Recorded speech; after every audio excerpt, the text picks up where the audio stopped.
il faut lire le texte de Patrick Weil sur l'histoire de la nationalité et de l'immigration. J'allais citer ça. La Révolution française n'a pas instauré le droit du sol, au contraire. Elle a pensé elle a instauré le droit du sang. Voilà. Elle a instauré le droit du sang. Parce que le droit du sol, ça voulait dire qu'on était lié au sol et le sol appartenait au seigneur. Le droit du sol, c'est la monarchie. Le droit du sang, c'est la Révolution. Donc vous voyez, déjà...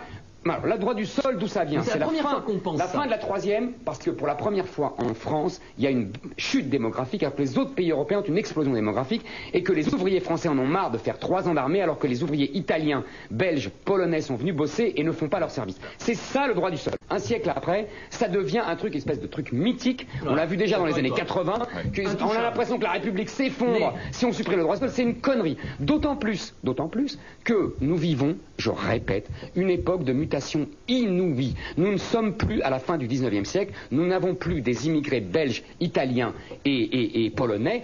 Je dis même 2 choses. Non seulement ils ne sont plus belges, italiens, polonais, mais ils sont de tous les pays du monde, en particulier du Maghreb, d'Afrique noire, donc musulmans et animistes ou que sais-je. Mais en plus, le nombre a décuplé.